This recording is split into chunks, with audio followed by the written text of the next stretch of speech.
पल करे देखी तो मसूरी कालाया गा हल पल करे आहारे सुंदर देखी तो मसूरी कालाया गा हल पल करे देखी तो मसूरी कालाया गा हल पल करे आहारे गंदार डलन के डोली ते पारे आहारे गंदार डलन के डोली ते पारे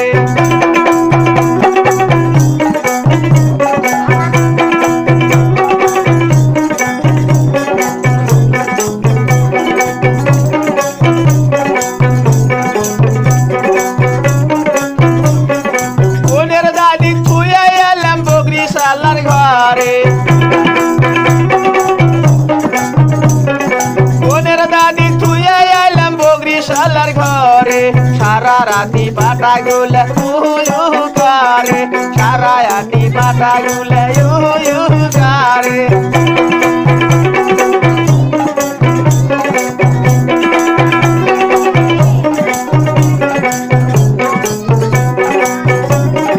देखी तो मसूरी कालाया गा हल पल करे देखी तो मसूरी कालाया गा हल पल करे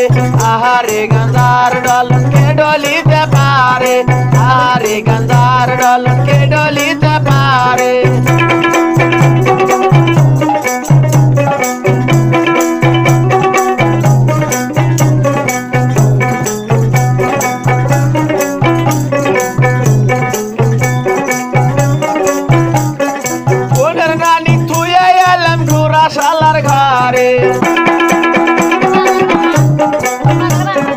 ओनर नानी तुया यालम घोरा सालार घरे सारा राती घोरा गुल सिही करे सारा राती घोरा गुल सिही करे